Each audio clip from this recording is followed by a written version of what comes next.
Selamat pagi Bapak Ibu sekalian, selamat datang di Philip Webinar edisi hari ini, hari Rabu ya, Rabu tanggal 10 Mei 2017 bersama saya Aditya Nugroho di sini dengan rekan saya. Noskal. Oke, Selamat pagi Bapak Ibu. pagi semua. Sebelumnya kami ingin mengkonfirmasi terlebih dahulu apakah gambar dan suara dapat terlihat serta terdengar dengan jelas. Terima kasih Pak Robert Simanuel atas konfirmasinya dan Pak Piong. Baik, kita akan langsung saja ke sesi pertama, ya ini adalah mengenai indication dan juga market driver.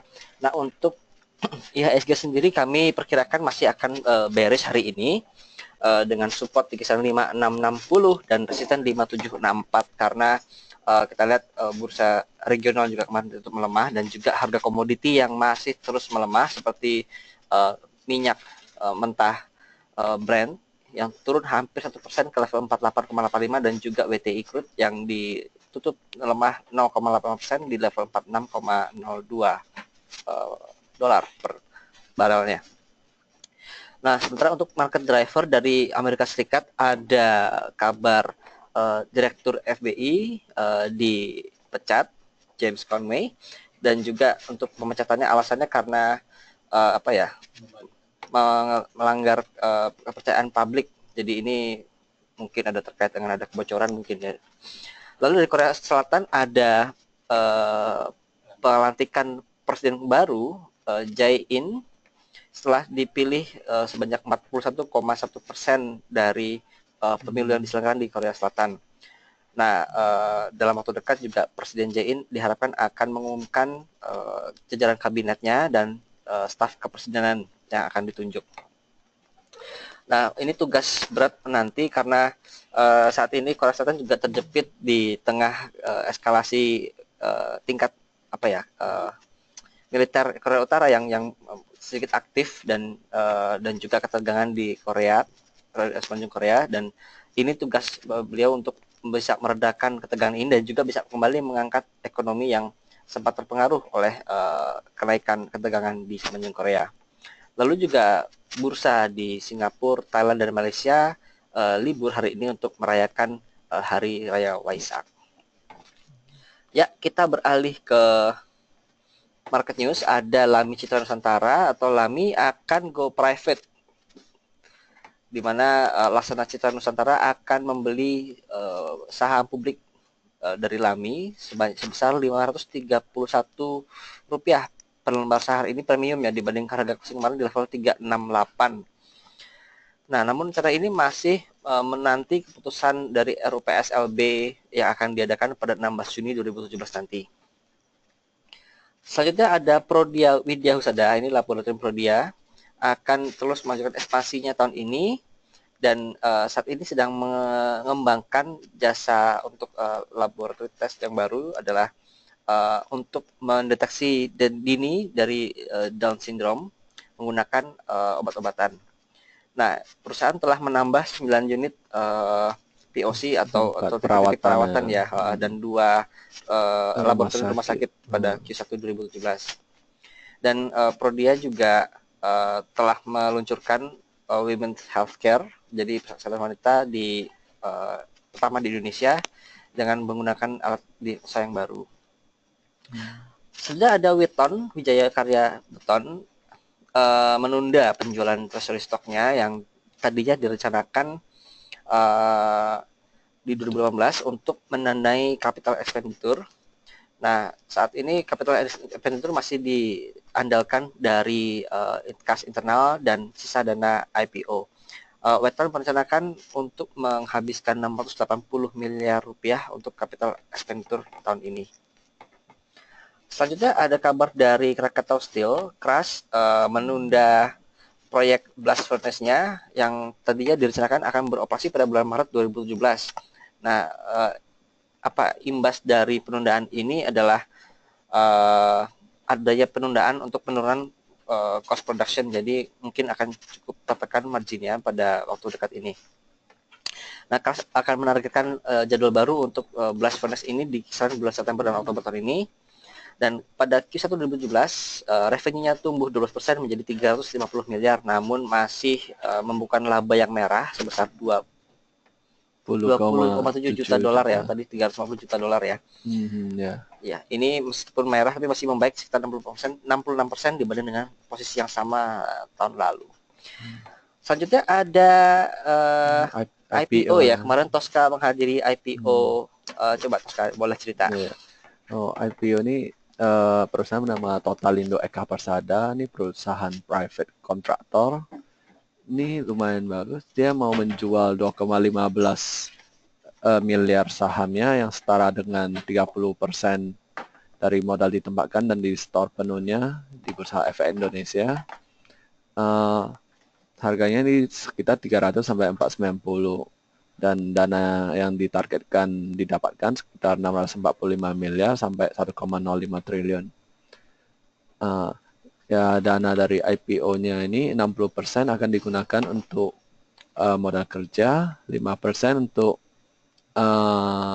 untuk mengembangkan jasa konstruksinya dan 35% untuk mengembalikan utang besaran. Totalindo ini perusahaan konstruksi, dia mulainya 1996, dia mulainya dengan membangun Mall Taman Anggrek yang kita tahu cukup besar, itu terlihat super blok terbesar di ASEAN pada saat itu. Dan mulai 1996 dia juga sudah menggunakan sistem Aluma. Sistem Aluma ini yang lumayan sangat cepat, dia bisa menghemat 10% sampai 20% dari kecepatan konvensional. Jadi ya perusahaan ini cukup bagus sih. Totalindo ini juga yang membangun Hotel Mulia di Jakarta dalam waktu 6 bulan. Jadi speednya ini sangat efisien sekali.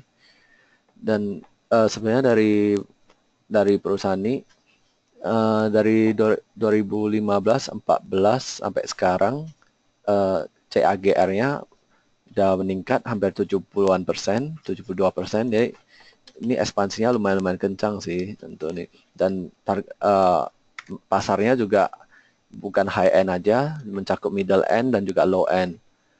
Selain membangun hotel, mixed use development dan residential, dia juga ada masuk ke infrastruktur seperti membangun jalan tol, flyover dan juga jembatan.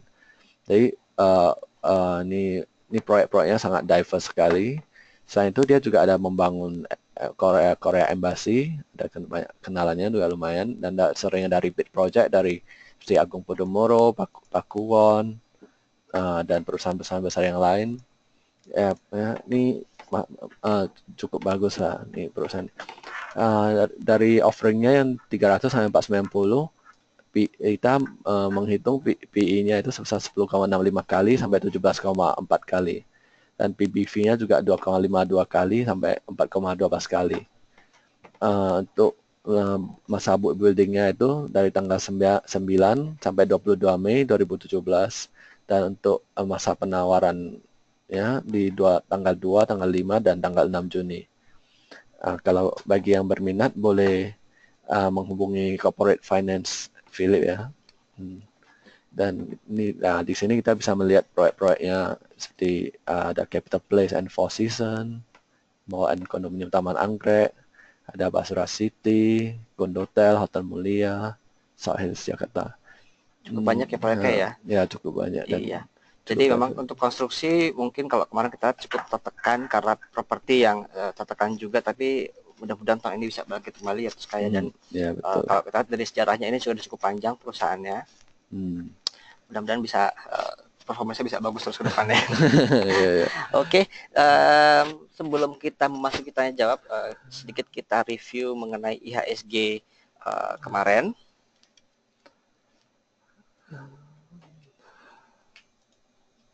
Ya, kita lihat IHSG sepanjang hari tampaknya kehilangan tenaga ya. Jadi pagi itu bukan di open menguat, namun pas sesi siang hingga penutupan sempat melemah. Jadi trennya melemah pada sepanjang hari. Jadi hari ini kami perkirakan masih ada peluang untuk koreksi dengan area support di kisaran 5660 secara teknikal kalau kita sini pas di MA 20 harinya. Namun sisi lain positifnya adalah meskipun terkoreksi kemarin, asing masih tetap membuka net buy sebanyak 675 miliar rupiah. Sehingga secara kumulatif year to date sudah sebanyak 26,7 triliun rupiah net buy-nya, dan jumlah itu sebenarnya hanya dari 14 Maret saja. Jadi sepanjang 2 bulan terakhir ini memang net buy-nya cukup masif, dan selama net buy masih ada, setiap ada koreksi di IHSG adalah peluang untuk kembali koreksi. Nah, ini sudah bulan Mei toh sekali, cuman kita masih menunggu apakah emang ada fenomena sell on Mei. Namun hingga tanggal 10 ini tampaknya masih cukup bertahan IHSG-nya. Ya, kita akan memasuki sesi tanya jawab. Bagi Bapak Ibu, silakan memasukkan pertanyaan di kotak yang tersedia. Masuk ke pertanyaan pertama, ada Bapak Ahmad Irfandi, saham BBNI, Jasa Marga dan Harum, bagaimana proyeksinya? Baik, kalau kita lihat perbankan secara overall, memang kemarin itu tarikannya cukup kencang ya, dan sebelum ada tarikan kencang ini, asing terus akumulasi dalam jumlah besar, terutama di Bank Rakyat Indonesia, BCA, dan Bank Mandiri. Dan kemudian bank-bank yang lainnya juga mengikuti kenaikannya.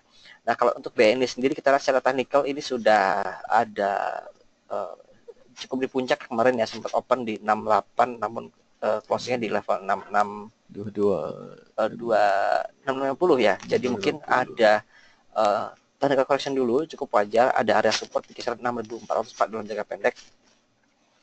Jadi kalau Bapak ada barang sempat modal di bawah, mungkin bisa coba sell on strength, take profit di kisaran 6750 hingga 68 jika mencapai ke sana.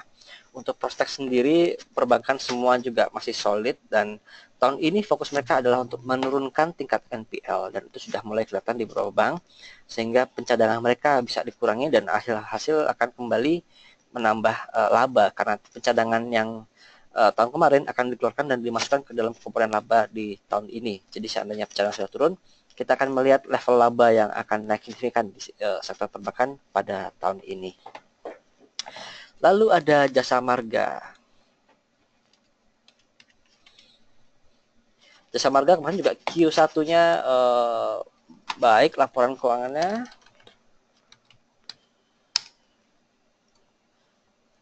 Ya, dia ada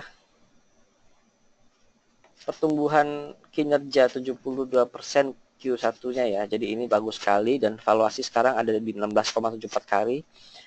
Sangat atraktif untuk Jasa Marga.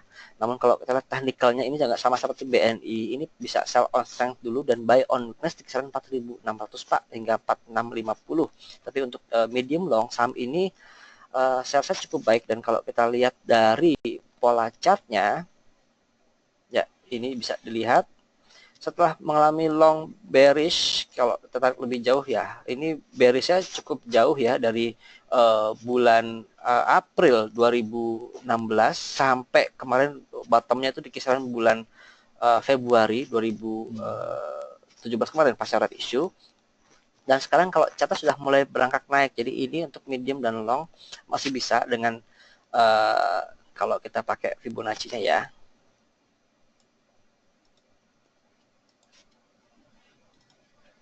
Kita ambil Fibonacci retracement-nya sampai ke kira-kira ada di sini. Ya, kurang lebih. Oke, kalau Fibonacci ini level 32%, 38% ada di harga 5.200 untuk targetnya. Tapi kita harus lihat dulu view-nya, karena sekarang ini ada tepat di area support.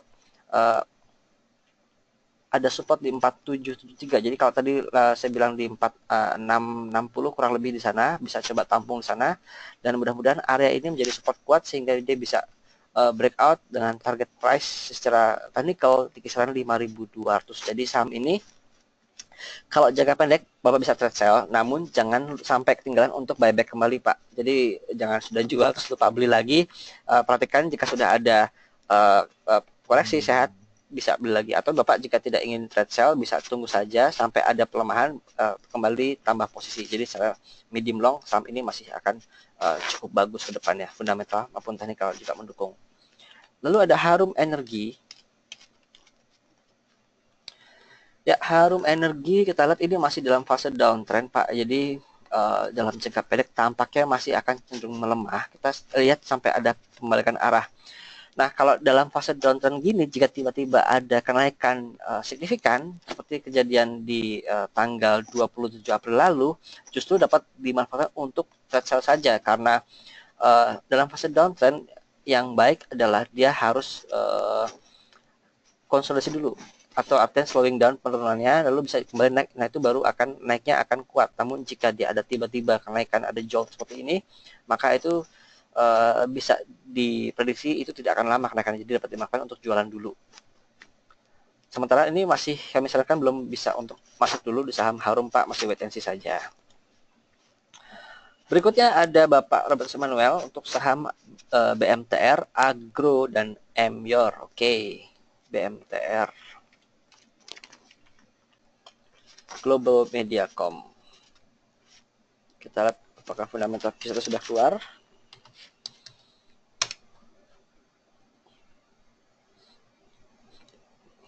Ya, Q1 sudah ada ternyata, dan hasilnya sedikit menurun ya. Jadi top line-nya atau revenue turun 3,3%, jadi 2,407 triliun dari 2,49. Dan bottom line-nya net profit juga tergerus cukup banyak Pak, dari 200 miliar pada Q1 2016 menjadi 48 miliar saja. Dengan demikian PI-nya menjadi 45 kali di BMTR. Jadi mungkin secara fundamental nggak banyak yang bisa diceritakan. Namun kalau technical-nya ini cukup menarik, karena kalau kita lihat ini juga sudah memasuki fase sideways pasca downtrend-nya. Kalau kita coba bikin Fibonacci fan, coba pakai ini mungkin ya.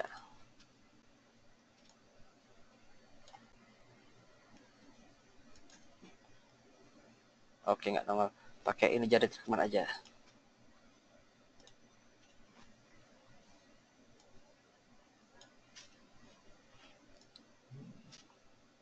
Ya, ini ada kisaran resisten di level 675 Pak. Jadi mungkin 675 bisa coba take profit dulu jika sudah mendekati level tersebut. Karena juga untuk saat ini memang sudah ada di area oversold, dan secara MACD histogram kekuatan kenaikan sedang berada di puncak, dan kalau kita lihat kekuatan sudah mulai melemah, nah itu dapat dimanfaatkan untuk jualan mungkin di kisaran 650 hingga 675 dalam jangka pendek. Namun jika ada koreksi sampai ke level 500 kembali, 525 bisa kembali akumulasi di level tersebut Pak. Demikian Pak Robert. Lalu ada Agro, BRI Agro. Untuk Agro juga tampaknya fundamental belum banyak yang bisa diceritakan. Kita lihat secara technical saja, ini juga masih sideways Pak, dan oke, bentuknya cukup menarik karena kalau kita lihat sebelumnya ini seperti anak tangga ya. Jadi setelah dia sideways akan ada tarikan, dan kalau ada tarikan ini naiknya cukup panjang, bisa sampai 2 pekan. Jadi sebaiknya jika ingin masuk, tunggu sampai ada tarikan signifikan pada hari pertama, bisa ikut. Nah, itu bisa tunggu sampai barang seminggu, mungkin target price-nya bisa ke level 1000 hingga 1020 kembali. Jadi tapi tunggu sampai ada tarikan sampai ke level 850, mungkin bisa coba diikuti. Lalu ada Emyor, kita akan menghadapi bulan Ramadan. Biasanya untuk saham-saham seperti ini akan mulai panen. Ya, Emyor sendiri untuk harganya ini terus menanjak ya, pasca sempat sideways di rentang bulan Maret hingga 3 hari lalu. Namun kemarin kembali melonjak dari level Rp2.000 sampai ke level 2.300. Ini kalau secara teknikal sudah cukup berisiko, karena selain penguatannya sangat signifikan dan ini menembus atas Bollinger Band atas, jadi biasanya akan kembali masuk ke area Bollinger Band-nya.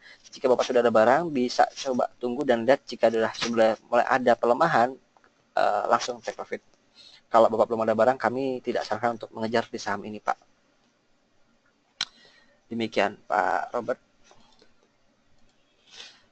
Selanjutnya Pak Agung Nugroho, INKP dan Jasa Marga ya. Jasa Marga sudah kita jelaskan tadi. Kita ke INKP, Inti Indah Kiat. Oke, ini juga Inti Indah Kiat lama tidak bergerak, dan baru 2 bulan terakhir atau kayak bisa aktif ya di sini ya. Betul. Coba kita lihat secara fundamentalnya. INKP. Kalau tidak salah ini INKP kertasnya besar sekali. Oke. Oh, menarik ini. Untuk revenue ini ada penguatan sebesar 10% dari posisi tahun lalu, dan untuk bottom line juga net profitnya naik hampir 3 kali lipat, 4 kali lipat malah hampir. di 1,1 triliun. Jadi PE ratio sekarang ada di kisaran 3,5 kali di harga 2.900 ini, dan juga untuk PBV 0,4 kali. Jadi secara valuasi memang sangat-sangat menarik di saham INKP. Namun perlu diperhatikan dari kestabilan net income ya, karena kalau kita lihat memang Q1 3 tahun terakhir ini kurang begitu stabil, di mana 2015 Q1 labanya 800 miliar, namun tahun berikutnya jadi 350 miliar, dan sekarang 1,1 triliun. Meskipun kalau secara top line ini cukup stabil ya revenue-nya. Dan juga saham ini lama tidak aktif diperdagangkan, jadi ini baru mulai bangkit kembali. Namun kita lihat secara valuasi mungkin ada cukup panjang nafas kenaikannya, jadi bisa coba diikuti saja di saham INKP, namun tetap perhatikan tingkat risiko yang bisa ditanggung, karena meskipun fundamental menarik, namun karena kemarin tidak terlalu aktif, jadi ini rentan untuk digerakkan oleh pelaku pasar. Demikian Pak Agung. Lalu Pak Alimi Nuribat, untuk saham Adaro dan Main, apakah masih turun lagi? Baik, Adaro mengikuti harga komoditinya ya, jadi kemarin terus melemah, harganya juga akan terkoreksi. Nah kalau kita lihat ini secara teknikal, sebenarnya pelemahan sudah mulai berkurang tenaganya, jadi sudah mulai masuk fase konsolidasi, dan ini kemarin tepat di area support 1550, jadi kami tampaknya sudah bisa mulai akumulasi, namun sebaiknya bertahap saja akumulasinya. Kita lihat apakah kuat support 1550 ini atau tidak, karena kalau kita lihat secara teknikal memang seharusnya akan cukup kuat, karena indikator MACD dan stokastik mendukung untuk konsolidasi di fase harga 1.500 hingga 1550. Jadi coba bisa mulai buy on weakness di saham Adaro Energi. Lalu juga ada Main. Ya, Main juga sama seperti Adaro, tampaknya kekuatan pelemahan sudah mulai melemah, sudah ada di puncaknya, jadi bisa coba perhatikan dalam 1-2 hari ke depan. Jika sudah tidak ada pelemahan lagi, bisa mulai buy on weakness di kisaran 10.30 hingga 10.40 di Main. Dan kalaupun ada pantulan, kita lihat ada peluang sampai ke level 11.70 hingga 11.80, namun jika level tersebut tampaknya sudah tidak kuat lagi, bisa segera take profit, karena konfirmasi menjadi bearish trend di saham Main ini. Lalu Pak Nofriyeni, saham PPRO, PTPP dan Pegas. PPRO sampaknya 11-12 ya, dengan saham Adaro dan Main ya. Jadi ini masih bisa tunggu dulu sampai ada pembalikan. Iya, ini kalau kita secara histogram sudah mulai melemah, kekuatan pelemahan. Cuman kalau kita ini trennya downtrend sudah cukup panjang dari tahun kemarin di bulan-bulan Oktober. Untuk masuk cukup berisiko sebenarnya, tapi kalau seandainya potensi rebound ada, namun jika ada tarikan, ini hanya bertahan sepanjang 1 hingga 2 hari dan dapat dimanfaatkan untuk segera lepas saja di level 262 tampaknya. Next ada saham PTPP.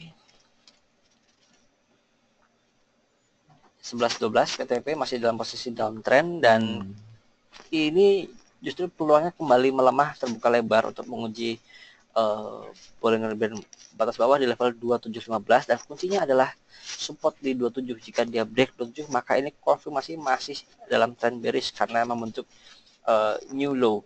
Lain cerita jika seandainya dia ada pantulan di kisaran 2840 dan ada naik kembali, maka itu indikasi awal akan ada pembalikan arah dari downtrend jangka panjangnya ini menjadi uptrend kembali, namun masih prematur. Jadi untuk langkahnya saat ini yang tepat adalah masih wait and see saja di saham PTPP ini Pak. Next ada Pegas, perusahaan gas negara. Oke, masih sideways. Oke, menarik juga ini Pegas karena harganya masih sideways, namun kalau kita lihat dari indikator MACD lainnya ini sudah mulai menguat. Jadi biasanya kalau MACD ini sedikit di depan, kalau dia sudah ada penguatan, ada peluang tanda-tanda untuk kembali menjadi uptrend di saham Pegas ini. Jadi mungkin sabar dulu, lebih baik cenderung buy on weakness jika ada pelemahan sampai ke level 2360 atau 2400, bisa kembali ditampungin dan tunggu sampai dia breakout 2550 untuk konfirmasi perubahan arah menjadi uptrend kembali di saham Pegas untuk trend minornya. Next ada Pak Antonius Leo, Pak. Ada saham BSDE, BNEGA, dan Sril BSDE. BSDE juga masih cenderung sideways, Pak. Kita lihat di sini untuk rentangnya ada di kisaran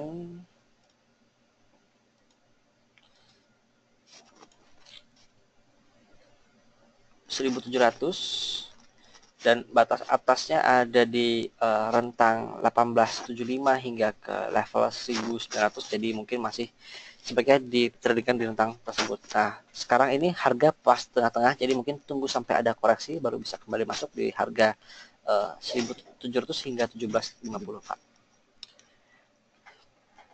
Next ada BNGA. Kemarin BNGA ada kabar dia masuk buku 4, sudah confirm ya Pak Jasa ya? Masuk ke buku 4, jadi ini adalah kabar bagus untuk CMB Niaga.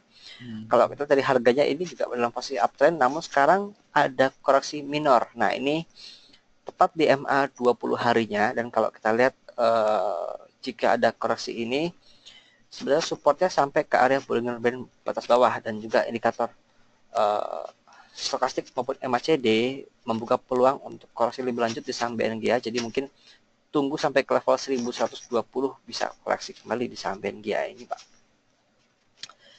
Next ada Sril. Oke, Sril ini SOS aja Pak, sell on strength, karena memang kemarin ini bentuk 3 puncak yang trennya melemah, menurun, jadi sudah tidak bisa breakout level tinggi sebelumnya, membentuk new low.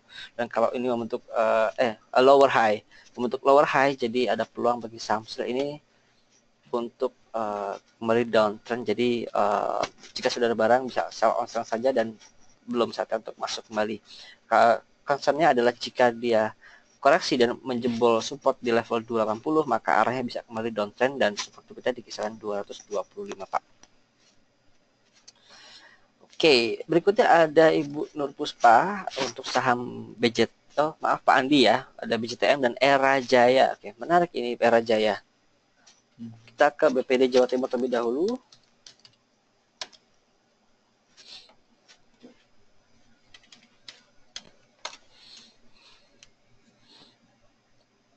Ya, untuk BJTM Q1-nya revenue ada turun ya, dari 1,18 menjadi 1,11, meskipun net profitnya menguat dari 312 miliar menjadi 855. Kalau kita lihat dari ROI-nya cukup baik, masih 12,32%, PBV-nya 1,5, jadi masih relatif wajar untuk valuasinya. Kembali ke technical, ini bisa coba trade buy di harga 650. Jadi ini ada support cukup kuat di level 650, namun sifatnya test the market, karena kalau dia jebol 650 maka menjadi kurang begitu bagus. Sementara ini masih coba swing trade saja di rentang 650 hingga ke level 720 saja Pak Andi. Lalu Era Jaya, ini retailer ponsel. Oke, ini pasca kenaikan tampaknya sudah mulai konsolidasi di rentang atas, jadi mungkin bisa coba sell on strength dulu di harga 705 hingga 720 Pak Andi, dan kembali tampung di area support di level 650 rupiah untuk Era Jaya. Next ada Ibu Nur Puspa, bagaimana dengan saham AALI? Oke, ini saham AALI turun terus atau saya karena ikut harga CPO-nya juga lagi masih koreksi dan turun. Oke, waktu 2 hari lalu sempat ada tarikan kencang, namun tampaknya ini false alarm. Secara teknikal bisa sell on strength terlebih dahulu Bu. Tunggu sampai kita lihat apakah support 14.000-nya ini jebol atau enggak. Karena kalau dia jebol dan membentuk new low, berarti dia masih confirm dalam fase downtrend yang masih berlanjut. Namun jika dia memantul di atas level tersebut di 14.150, mungkin dia memantul kembali dan membentuk harga higher low Jadi ini ada peluang bagi saham AALI ini sudah menyelesaikan fase downtrendnya dan kembali masuk ke fase sideways atau konsolidasi. Ya, jadi ini adalah garis downtrendnya. Jadi ini perlu diperhatikan, jika dia masih berada di dalam ini, maka masih dalam fase downtrendnya.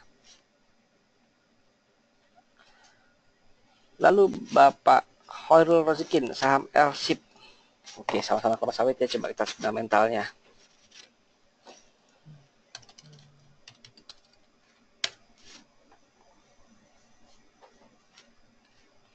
Saham AALI. Fundamentalnya Oke, lumayan tadi bagus AALI sih. fundamental juga menguat ya, salesnya naik 48%, jadi Q1 tampaknya sudah mulai bottoming up untuk saham-saham CPO, jadi prospek depan masih akan cukup baik bagus. tampak ya setelah El Nino reda ya tos ya. Dan juga untuk L-Ship juga salesnya coba kita lihat. Ya, meningkat 80%. Iya kemarin ya. Jadi memang tampaknya tahun ini bisa mulai lirik saham-saham berbasis CPO karena Q1-nya sudah mulai bagus, bagus banget malah. Ya, bagus banget malah. Untuk L-Ship Q1-nya naik sekitar 82% dari 800 miliar di tahun lalu menjadi 1,4 triliun. Sementara untuk net profit juga menguat 7 kali lipat iya, lebih ya. dari 50 miliar menjadi 300 miliar. Jadi untuk PE ratio di 6 kali sekarang, sangat-sangat atraktif untuk saham L-Ship-nya. Dan kalau kita juga tadi ahli technicalnya downtrend, mungkin bisa coba mulai akumulasi. Iya, akumulasi di harga bawah. Kalau L-Ship-nya L-Ship juga sama seperti ahli, dan kita lihat di sini ada yang menarik bahwa kalau kita lihat dari trennya, meskipun belum konfirmasi breakout dari downtrend channelnya, tapi ini sudah ada di atas, dan seandainya dia kuat di atas garis ini, maka sudah dalam fase konsolidasi. Jadi mungkin sudah bisa mulai dikolek saham-saham berbasis CPO seperti L-Ship dan AALI. View-nya adalah untuk medium long term, karena kita kan emang saham ada cycle-nya. Batubara dulu cukup panjang dan sudah mulai bangkit lagi. Sekarang ada CPO. Ini adalah sepertinya CPO adalah batubara tahun kemarin ya, mulai bottoming up. Rebounding. Next ada Ibu Vivi KBLI. Oke, lupa untuk L-Ship, kita lihat ini tadi ada support di 14 ya. Jadi mungkin jika dia bertahan di atas 14, next targetnya di level 1500 Pak Khairul untuk resistennya. Jadi Bapak juga sudah ada barang di modal bawah, mungkin di level 13-an nggak apa-apa, keep aja Pak. Mungkin nanti kalau ada koreksi justru bisa menambah posisi. Area support di kisaran 14.10 Pak untuk saham L-Ship, dan jika memantul kembali di area 14.10 ini adalah bagus, dia membentuk higher low. Next Ibu Vivi untuk KBLI. KBLI kemarin Q1-nya biasa-biasa saja, jadi mungkin agak sedikit mengecewakan bagi pemegang sahamnya. Tapi kalau kita lihat technicalnya sekarang ini, tren pelemahan sudah mulai reda, jadi mungkin bisa coba colek-colek dikit ya di saham KBLI ya, mulai tampung di harga 470, 475 mungkin, dan seandainya jika ada tarikan signifikan sampai ke 530, 540 bisa diikuti di saham KBLI. Nah ini kita lihat kemarin seperti polanya di saham kemarin apa ya yang turun dalam itu, saya lupa ya. Jadi bukan sih. Jadi kalau dia pasca koreksi dalam ini cukup panjang koreksinya, dan indikasi pantulannya akan cukup panjang juga. Jadi resisten terdekat di kisaran 600 ini boleh coba dimulai tampungin di saham KBLI secara teknikal. Demikian Pak Ibu Vivi. Oke, menarik, ada pertanyaan dari Ibu Rizka untuk saham Bumi. Oke. Baik, Bumi Resources kita masih menantikan proses restrukturisasinya, namun kalau kita dari laporan keuangan kemarin sudah mulai ada sinyal-sinyal positif, meskipun equity-nya masih minus. Tapi kalau dari revenue-nya sudah mulai ada perbaikan ya. Ya ini masih awal, tapi fundamental masih belum bisa banyak diceritakan, namun kalau kita lihat ini mudah-mudahan menjadi langkah baik bagi Bumi Resources. Nah, next ke technicalnya, ini ada peluang untuk technical rebound, jadi mungkin ada support di kisaran 360 hingga ke 370 ya, jadi kisaran tersebut bisa dicoba untuk stake buy saja sifatnya. Dan seandainya jika level tersebut justru jebol ke bawah, mungkin bisa coba cut loss dulu karena memang itu tidak jadi baik.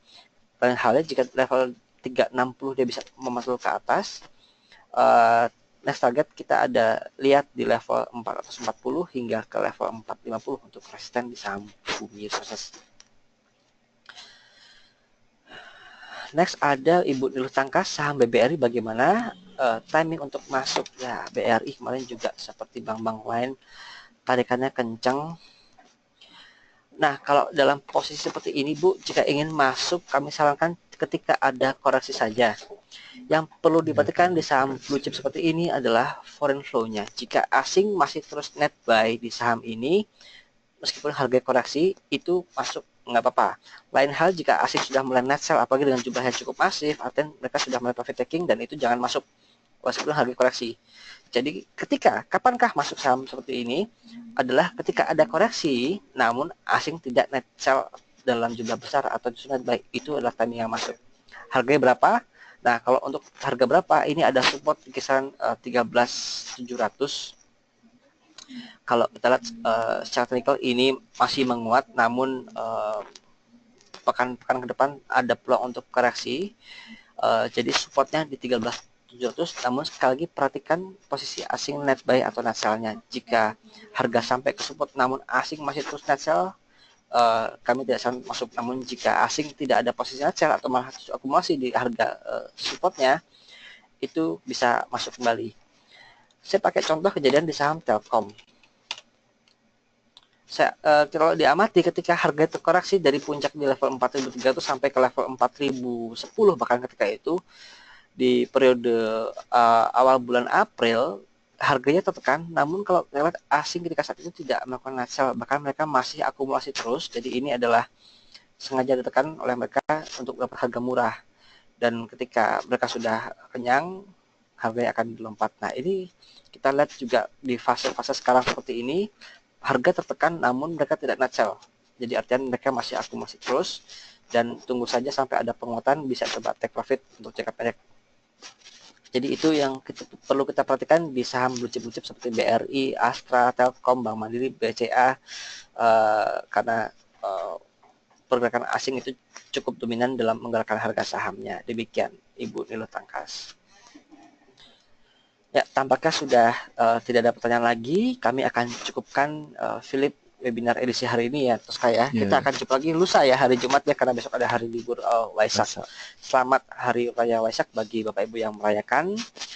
Terima kasih atas pertanyaan dan atensinya. Selamat pagi dan salam cuan.